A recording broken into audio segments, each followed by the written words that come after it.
The passage of the Philippine Clean Air Act on June 23, 1999, for a comprehensive air pollution control policy, as it outlines the government's measures to reduce air pollution by including environmental protection activities into its development plans.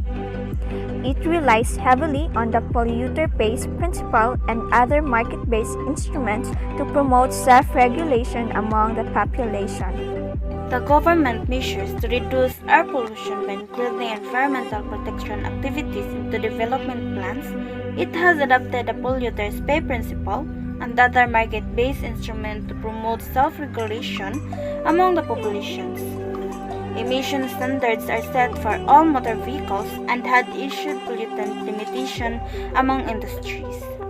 The Department of Environment and Natural Resources through the Environmental Management Bureau or DNR-AMB is leading the strict implementation of the Clean Air Act.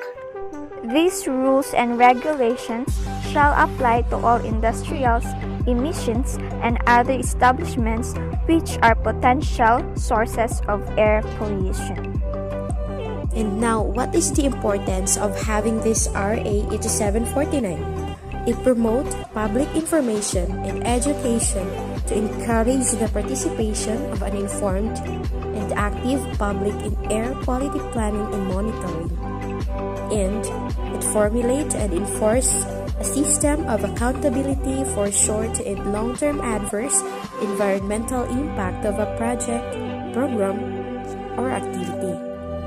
It is additionally very imperative that there's a tall forest and land trees and other sort of vegetation contribute within the management of this cost.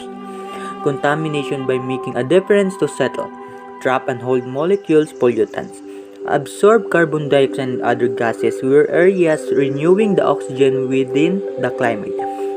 Advance range with rich vegetation and trees decrease the bright radiation. Lower this cause temperature and change wind design which can lead to pollutant scattering.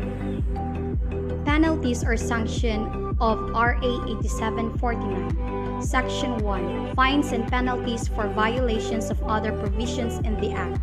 For violations of all other provisions provided in the Act and these implementing rules and regulations, fine of not less than 10,000 pesos but not more than 100,000 pesos or 6 years imprisonment or both shall be imposed. If the offender is a juridical person, the president, manager, directors, trustees, the pollution control officer, or officials directly in charge of the operations shall suffer the penalty herein provided. Section 2. Burning of municipal waste. Any person who burns municipal waste in violation of Sections 1 and 3 of Rule 25 shall be punished with 2 years and 1 day to 4 years imprisonment. Section 3. Burning of hazardous substances and waste. Any person who burns hazardous substances and waste in violation of Section 1 of Rule 25 shall be punished with 4 years and 1 day to 6 years imprisonment. Section 4.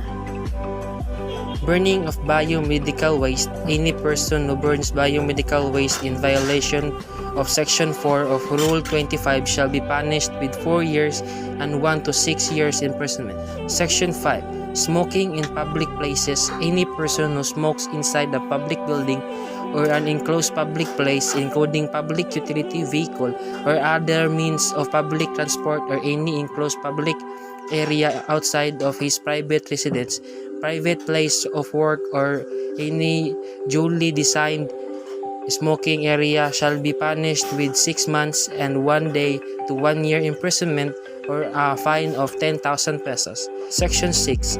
Manufacture, importation, sale, offer for sale, introduction into commerce, convenience or other disposition of leaded gasoline.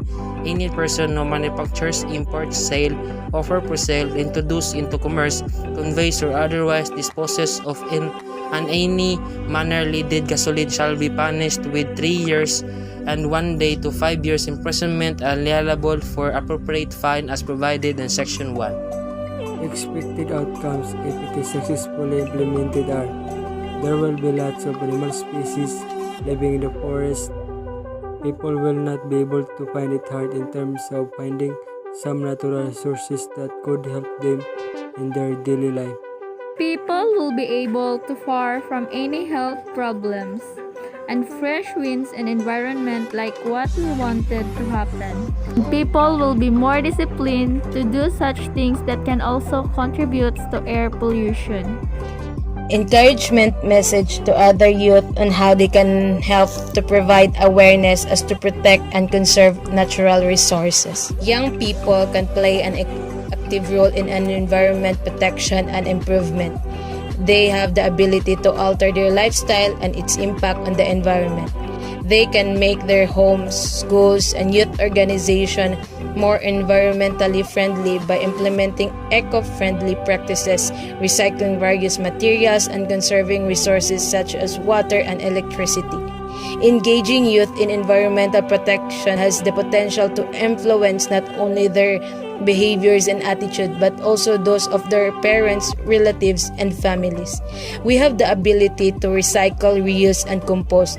Recycling entails reducing waste and energy consumption by repurposing used items such as plastics, bottles into new ones. Reusing entails reducing waste by reusing items such as grocery bags. Rather than landfill waste, composting involves using food to help create nutrient-rich soil. Much of this waste ends up in landfills, where it emits greenhouse gases that exhibit climate change. Some of it makes its way into ocean and kills marine life. Furthermore, developing new products necessitates a significant amount of energy. Despite this, nearly all of our waste can be recycled, reused, and composted. Another thing we can do is conserve transportation, which is one of the major resources of greenhouse gases. Make better transformation choices by selecting the less harmful option. Thank you.